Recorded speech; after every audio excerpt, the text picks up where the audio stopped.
Fenn's gold. The Fenn treasure is a cache of gold and jewels that Forrest Fenn, an art dealer and author, claims is hidden in the Rocky Mountains of the United States. Forrest Fenn was a decorated US Air Force pilot in the Vietnam War, who when he retired in the 1970s opened a successful art gallery in Santa Fe that specialized in American Indian artifacts. By the 1980s, the gallery was estimated to gross $6 million a year, but things took a turn for the worst in 1988 when Fenn was diagnosed with cancer and told that it was likely terminal. The grim news inspired him to hide a treasure chest in an outdoor location with the purpose of creating a public search for it. He also intended the location to be his final resting place. However, thankfully, Fenn recovered from his illness and in 2010 self-published a book titled The Thrill of the Chase, a memoir. In the book, he describes a treasure chest that contains gold nuggets, rare coins, jewelry, and gemstones, and reveals that when he thought he was going to die, he hid the chest in the mountains somewhere north of Santa Fe. It's believed the contents of the chest are estimated to be worth around $2 million, possibly more. Fenn explains that the stories in his book contain hints to the location of the treasure, and a poem found in the chapter called Gold and More holds 9 clues that will guide a searcher to the spot. Fenn describes the buried chest as a forged bronze 12th century box with a wood liner and locking front clasp, weighing about 22 pounds, and measuring 10 by 10 by 5 inches. The outside is embellished with scenes of knights scaling walls on ladders, with maidens above throwing flowers down upon them. This appears to be a reference to the poem Le Roman de la Rose about the pursuit of love and scaling the castle of love, which was popular in the 12th century. After the release of the book on October 25, 2010, the public treasure hunt began in the Rocky Mountains of New Mexico, Colorado, Wyoming, and Montana. In the 10 years since, as many as 500,000 amateur treasure hunters have searched for the elusive chest. They have become known as chasers or fenners. However, for some, it hasn't always been a fun pursuit. So far, 5 people have died while searching for the treasure, and it seems people are willing to risk their lives in pursuit of the riches. Things got so bad that in 2017, the New Mexico State Police Sheriff publicly appealed to Fenn to end the treasure hunt because it was a danger to public safety. Then in December 2019, David Harold Hansen of Colorado Springs filed a lawsuit in the US District Court against Forrest Fenn, alleging Fenn had made several fraudulent statements and deceived searchers. The allegations have caused some people to speculate that the whole thing is fake and just a ruse to sell the book. However, it's worth pointing out that Forrest Fenn claims to make no money on the sale of the book for fear of being labelled as a fraud by critics. Friends and associates of Fenn are also adamant that it's not a hoax and can vouch for the integrity of Fenn, stating it's not in his personality to lie. To date, no one has found the treasure, although die-hard chasers and fenners continue to risk their lives in search of the ultimate prize. Where the treasure is, or whether it exists, is still a mystery, although at the time of writing this, Forrest Fenn is still very much alive, and only he knows the truth. The Fiji Mermaid. The story of the Fiji Mermaid begins in the middle of July 1842, when a mysterious Englishman by the name of Dr. J. Griffin arrived in the United States. Griffin claimed he was a member of the British Lyceum of National History in New York, and he had with him a mermaid, which he claimed had been caught near the Fiji Islands in the South Pacific. Reports of the so-called mermaid soon circulated in the press, and reporters flocked to the hotel where Griffin was staying, demanding to see the creature. Eventually he gave them a glimpse, and after seeing it, they were convinced that it was indeed a real mermaid. Not long after, P.T. Barnum, famous for his circuses and freak shows, got involved and told the press he was trying to convince Griffin to display the mermaid in his museum. However, it seemed Griffin was reluctant to do so. Nevertheless, Barnum prepared posters and pamphlets displaying the typical image of a mermaid, teasing an exhibition showing the creature was imminent. This was of course all a publicity stunt, and soon Griffin's Fiji mermaid became the hottest topic in New York, and eventually he agreed to display his mermaid for a week at Concert Hall on Broadway. The week-long exhibition was a hit with the people, and as a result, Griffin allowed the mermaid to be displayed in New York for a longer period of time, and it was displayed in Barnum's American Museum for a month. As well as the exhibition, Griffin also gave lectures to the crowds that came to see the mermaid. However, what the crowd saw was definitely not the beautiful, bare-breasted mermaid as depicted on Barnum's promotional material. Instead, it was the preserved body of some small abomination with a tail. Following the month-long display in Barnum's museum, the Fiji mermaid went on a southern tour, which had to be cut short due to a feud that it sparked in South Carolina.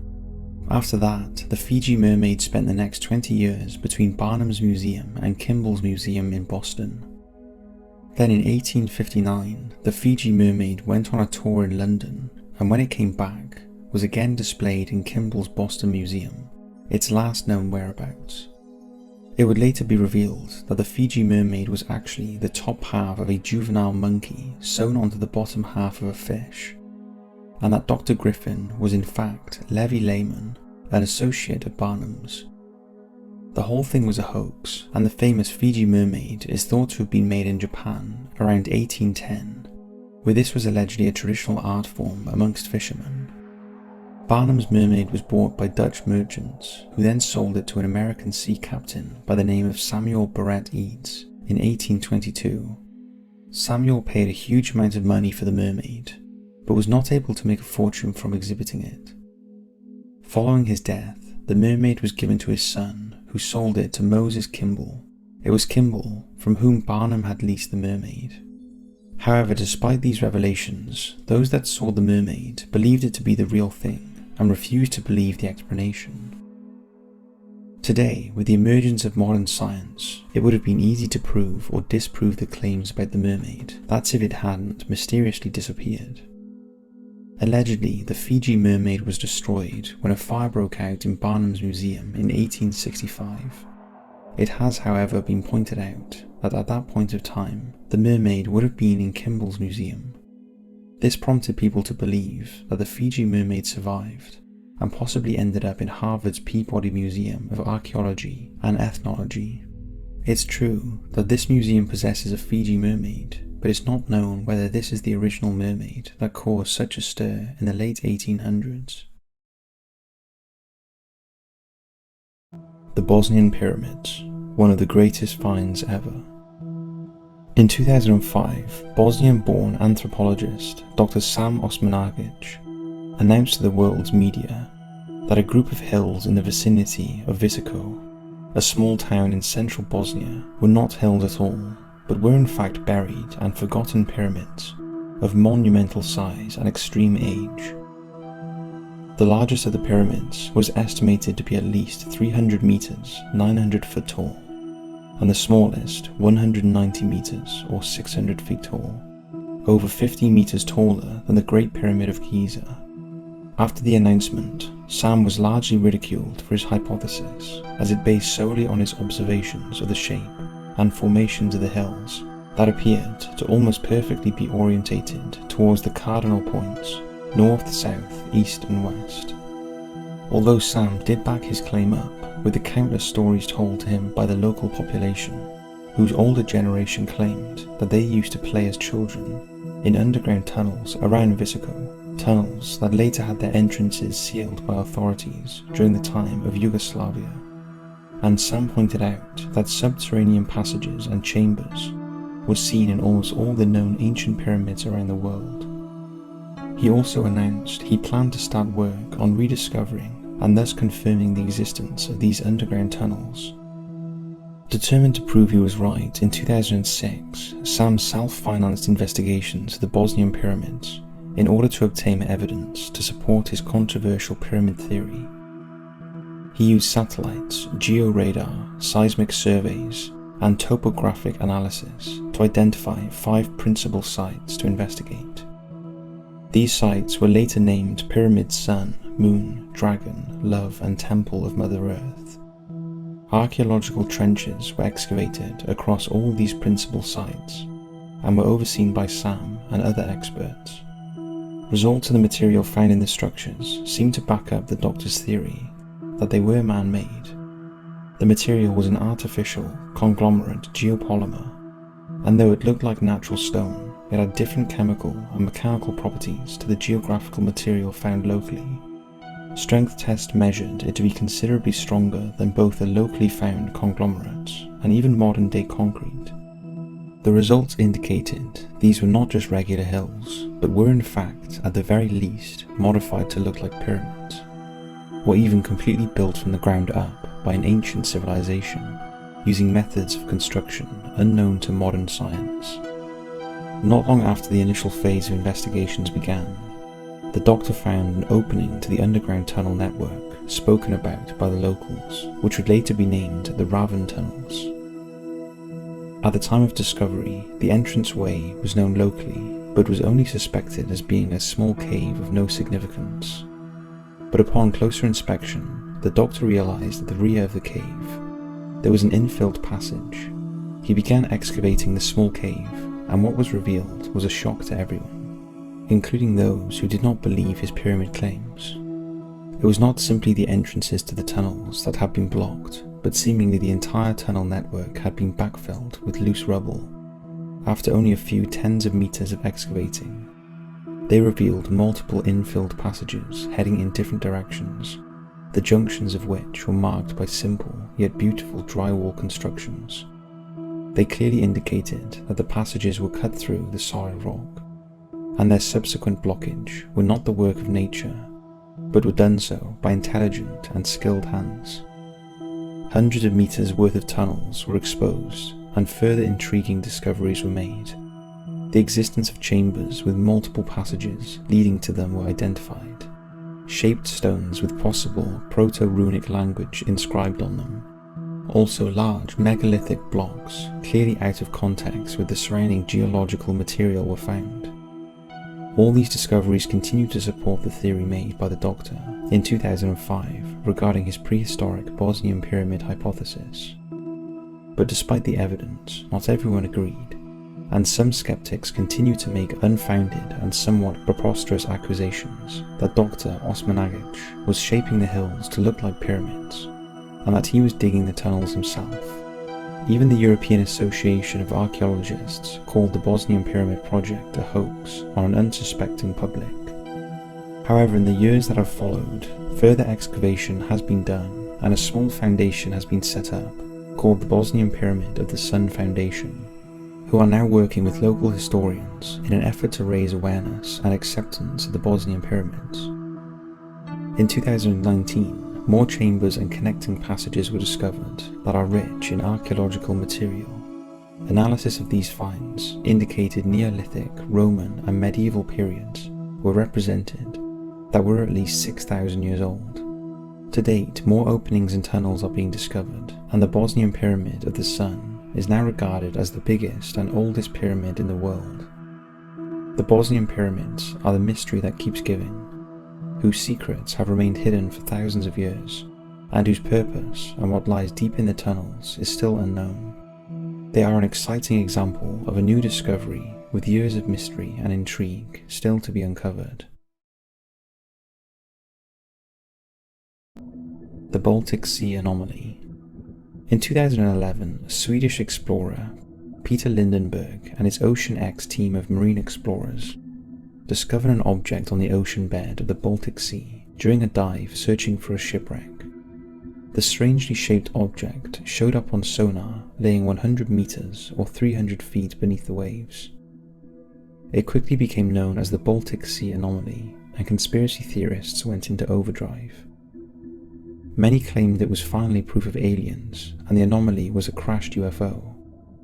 It was even pointed out that it bore a striking resemblance to the Star Wars Millennium Falcon, with its steel grey appearance. Others have claimed it could be the remains of a sunken city lost to the waves years ago. Now we have to admit that it does look like what we think of as a typical UFO. However, recently a group of divers collected samples from the mysterious entity and gave their findings to scientists, who determined that the Baltic Sea anomaly is simply a glacial deposit.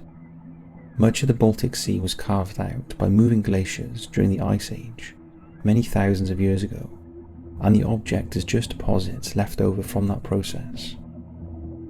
However, members of the Ocean X team that first discovered the object still maintain that it's not a natural structure, claiming their electrical equipment stopped working when they got to within 200 meters of the anomaly. But when they moved 200 meters away from the object, it all turned on again, and when they repeated the process, the same thing happened. So for now, at least for the crew of Ocean X, the mystery still rumbles on. Heslington Brain. In August of 2008, during the construction of the University of York's new campus, a darkened human skull was found face down in the mud. Alongside it were a small number of animal bone fragments, several former water channels, along with Bronze and Iron Age artifacts. However, it was the human skull that fascinated scientists the most, as it appeared to still have its brain. Examination of the skull revealed fractures of the vertebrae at the base, and 9 horizontal sharp force cut marks made by a thin-bladed instrument on the frontal aspect of the centrum. The cut marks indicated that the head was carefully severed after the individual was hung. Additional examination of the skull revealed it contained a springy mass which was not consistent with the dark brown clay and silt the head was buried in. Further inspection revealed the presence of yellow material that was eventually identified to be the brain. The skull and brain were from a healthy male, estimated to be between 26 and 45 years of age, who died around 2,600 years ago. The mystery was how a human brain that had been buried for that length of time was still preserved. It was later concluded that its preservation was attributed to several factors. The waterlogged pit it was encased in contained anoxic soil, which deprived the ground of any oxygen, meaning decay did not occur. It was also thought the head was buried in the ground immediately after decapitation, leaving no time for decomposition to set in. Another factor is that in most cases with the process of body decay, bacteria swarm from the gut, which then spreads throughout the body via blood vessels. Because the head was severed and drained of blood, there was no opportunity for the bacteria to contaminate it. The brain was so well preserved that DNA sequencing was done that gave a close match to haplogroup J1D, which was first seen in individuals from Tuscany and the Near East, but had never been identified in Britain. Although much information about this individual has been revealed through archaeological and forensic studies, it remains a mystery why he was hung, beheaded, and very quickly just his head was buried face down in the ground.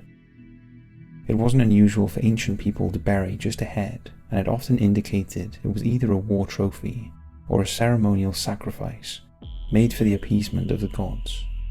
However, with the Heslington skull, the fact he was buried so quickly indicates that he was not killed in battle or deemed worthy for display. It's been suggested that historical accounts from both the Greeks and the Romans that ancient people of Britain believed that natural bodies of water were doorways into other realms, and therefore needed human sacrifice in order to send their offerings to the gods. So was that the reason the Heslington skull was buried in such an unceremonious way? I guess we'll never know, unless modern science allows us to one day tap into the 2,600-year-old preserved brain of the Heslington man. And can you just imagine how amazing that would be? So that's 5 fascinating mysteries, some of which have been somewhat solved, others that are still very much unexplained. We hope you've enjoyed this video.